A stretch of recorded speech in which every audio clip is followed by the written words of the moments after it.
Mesa de análisis.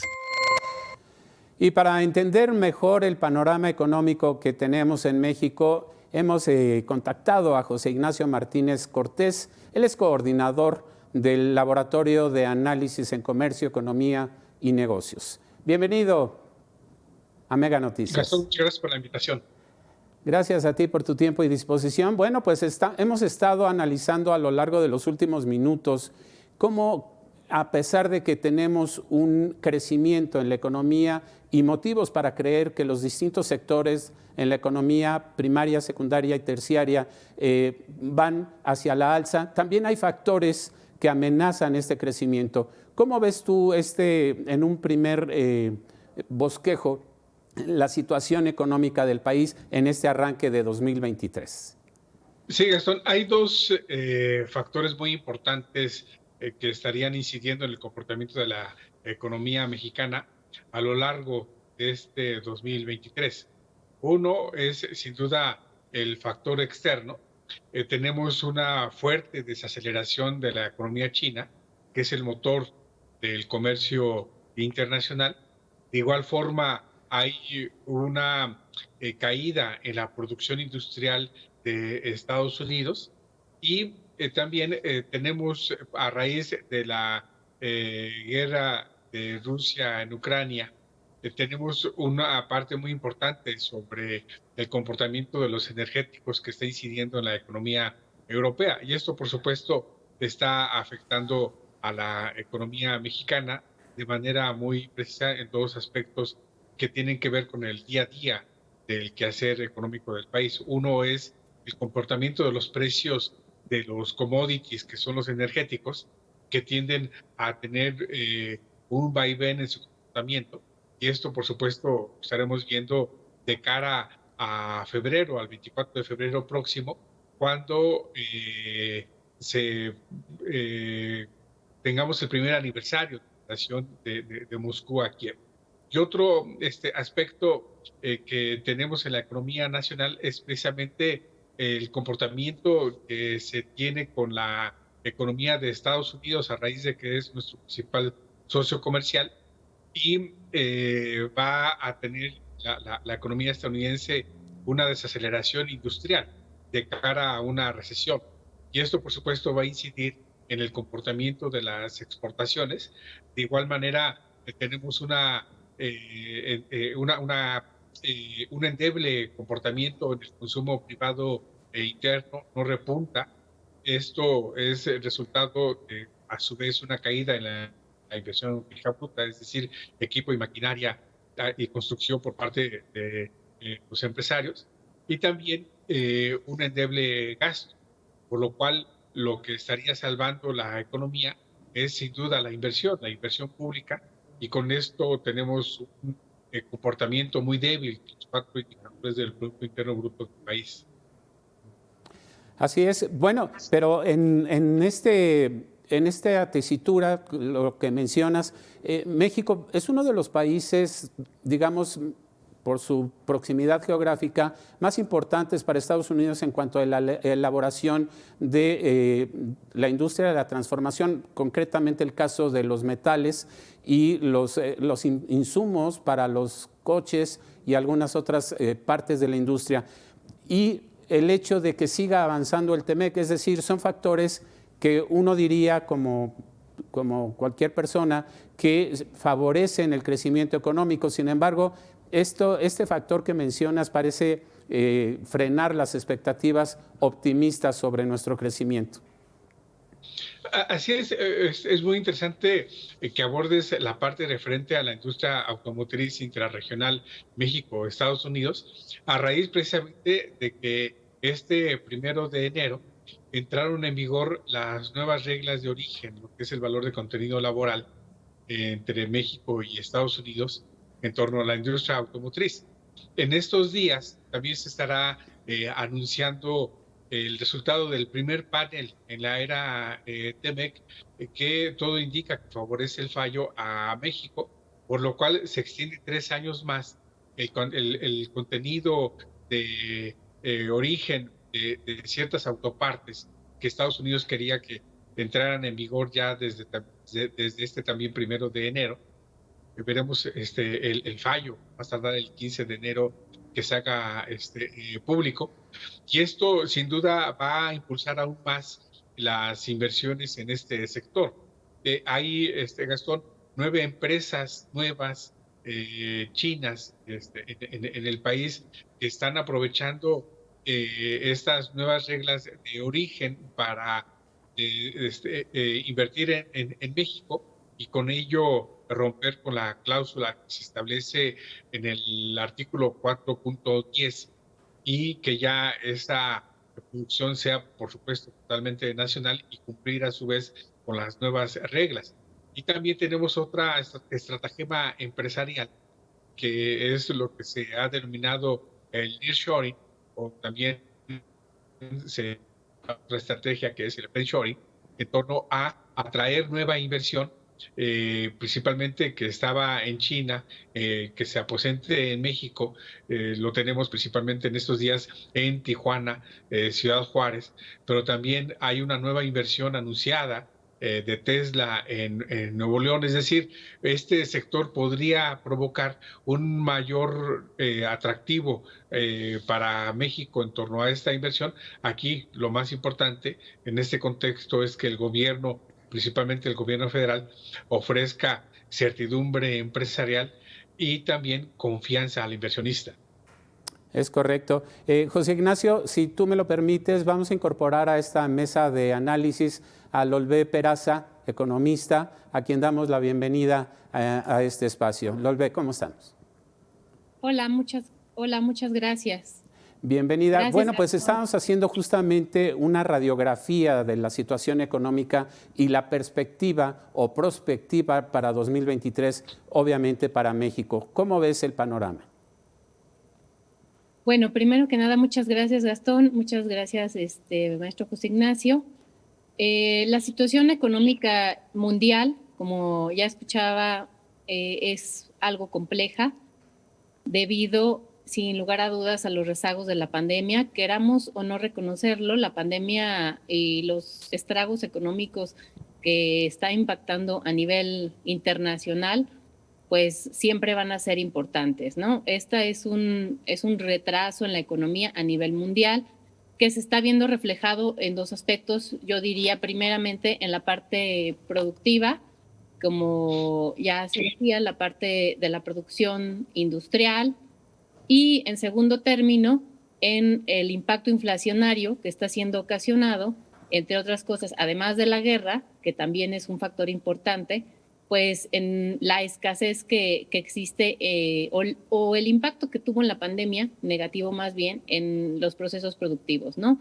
Véase el caso de excesivos incrementos, por ejemplo, en todas las autopartes que ya escuchaba que comentaba el profesor. Y bueno, la cuestión, sin lugar a dudas, pues es preocupante en el sentido de que no se pueda restablecer esta misma dinámica que teníamos. Por ejemplo, estaba analizando el Índice General de Actividad Económica, que es el IGAE. Es un indicador, digamos, muy pegado, muy similar al PIB, pero es un indicador que nos puede dar la medición mensual de la actividad económica, y es muy evidente que nuestro país, pese a los esfuerzos que se hicieron o que se han hecho por parte de los industriales o del mismo gobierno, pues no se está logrando llegar al mismo nivel de crecimiento que teníamos antes de la pandemia, a finales de 2019, ¿no? Entonces, sí es muy importante definitivamente que el gobierno federal pueda lograr consolidar un modelo económico de crecimiento que genere certidumbre jurídica y también certidumbre a nivel de seguridad, ¿no? De seguridad pública. Yo creo que esas dos certidumbres son fundamentales para el crecimiento y para un desarrollo del sector industrial. Bien, José Ignacio, de acuerdo con lo que dice Lolvé, sí estamos viendo una tendencia, digamos, hacia una zona de turbulencia. Veíamos, por ejemplo, otra medición, agregando a la que menciona del IGAE Lolvé, y que es el de las remesas. Tenían una tendencia de un envío de $5,000 millones mensuales, pero en diciembre esto se frenó, se contrajo y no alcanzó los 5,000 millones, lo que puede significar una disminución en el flujo de efectivo en Estados Unidos y lo que puede ser el preámbulo de algo importante. Y decían los analistas en el pasado, cuando allá les da un resfriado, aquí nos da una pulmonía. Así es, Gastón. Las remesas desde agosto han perdido ritmo con relación a lo que se tenía en el primer semestre de 2022. De manera particular, haciendo el análisis entre noviembre con relación a octubre, perdió dinamismo el envío de las remesas y ahora tenemos este resultado de lo que bien precisas en cuanto al comportamiento enero-noviembre de las remesas. Ahora bien, aquí es muy importante señalar que las remesas no dejan de ser riqueza importada, no es empleo que se genere adentro del país, sino que es un recurso muy importante para las familias. Son 21 millones de hogares que reciben estas remesas y que tenemos que es un recurso que va principalmente para el gasto corriente. Aquí mucho depende el envío, el comportamiento de los hogares con relación a estas remesas, pero estamos hablando de alrededor de 7,000, 8,000 pesos mensuales, ya traducido este recurso que llega al país de manera general ya focalizado a los hogares, son 7,000, 8,000 pesos mensuales que tienen los hogares en cuanto a un recurso directo para el gasto corriente. Y esta caída que se tuvo en noviembre con relación a octubre es precisamente resultado de lo que ya señalaba en el sentido de que la desaceleración industrial en Estados Unidos ya se siente y es de manera particular en el sector manufacturero donde está perdiendo dinamismo. Esto, por supuesto, tiene resultado o es resultado de un indicador muy importante a nivel internacional que es el de los pedidos de productos manufactureros. En China, por ejemplo, pasaron los pedidos de 51 a 43%. Hay una abrupta caída. De igual forma, en la Unión Europea, el comportamiento industrial está en desaceleración. Esto es, ya lo anuncia el Fondo Monetario Internacional en su comunicado 1 de enero, en el sentido de que los tres motores de la economía mundial, el mercado chino, la economía eurocomunitaria y, por supuesto, la economía de la Unión Americana, están en desaceleración, lo cual nos estaría llevando para aquí, también mucho depende del comportamiento de cada economía, nos estaría llevando ya sea en el segundo trimestre de 2023, ya de cara a una recesión. De acuerdo.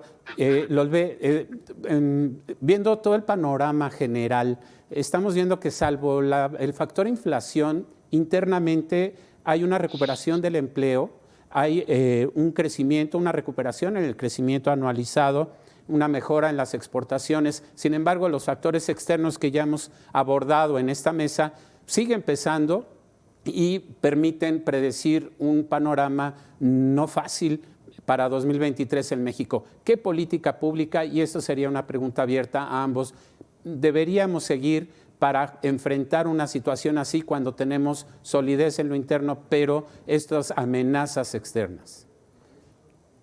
Bueno, yo quisiera comentar algo que decía José Ignacio, abonar un poco.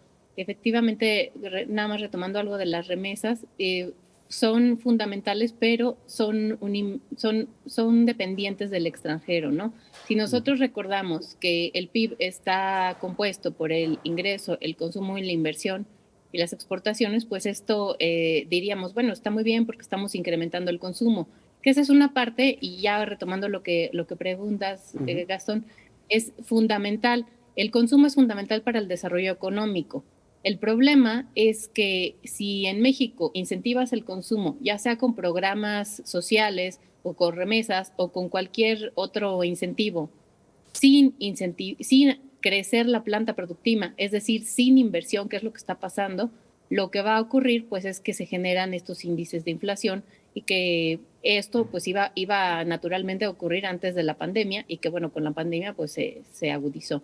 Yo te diría en ese sentido que bueno, políticas económicas importantes sí sería fortalecer en definitiva la estabilidad ahora sí que la certidumbre jurídica y sobre todo en los casos de los inversionistas directos, ¿no? Más allá de los inversionistas indirectos que pudieran o no invertir en un modelo financiero, ¿sí? Sino que México se vuelva realmente un lugar atractivo para venir y poner una empresa.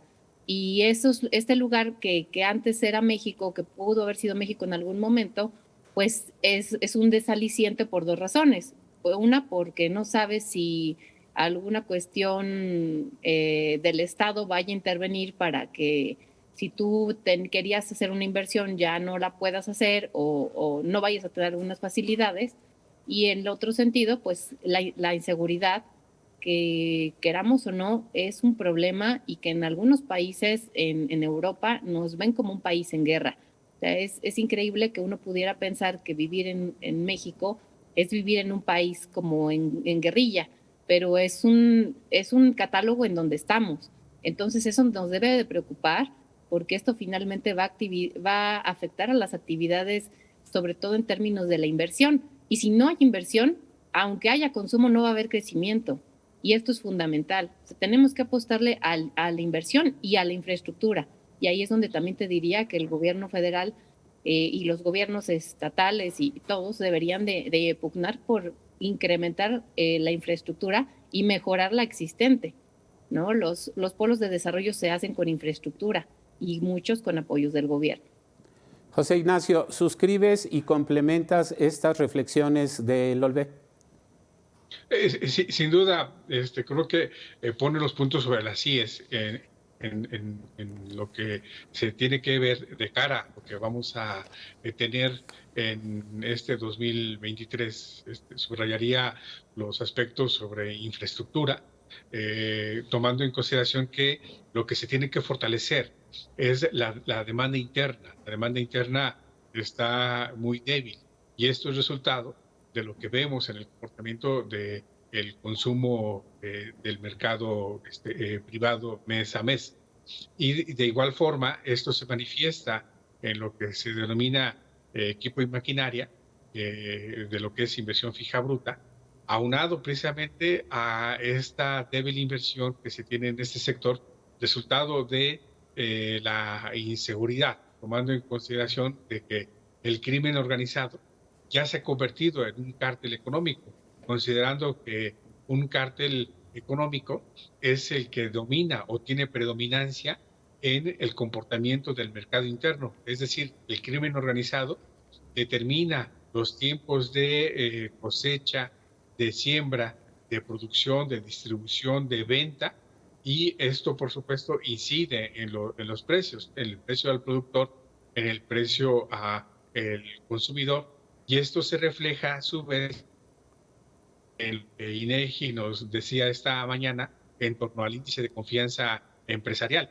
que está muy débil. Tenemos un índice de confianza empresarial de 51 puntos, debería estar en 90, 95 puntos. Y esto se refleja a su vez en una débil creación de empleo. Por lo tanto, lo que habría que mejorar en este 2023, subrayo, de cara a una recesión global, es fortalecer la gobernanza interna, Estado de Derecho, confianza, seguridad y también la parte referente a infraestructura. Esto se debería reflejar a su vez en un desarrollo sostenible o en un bienestar social. Muy bien. Bueno, pues sin duda recuperar la confianza hacia el exterior. Les agradezco muchísimo a ambos, maestro José Ignacio Martínez y a Olvé Peraza, economista, por sus reflexiones y sobre todo este análisis tan puntual de la situación en México. Muchas gracias, que estén muy bien. Gracias. Gracias, gracias. Nosotros continuamos, pero antes, una pausa.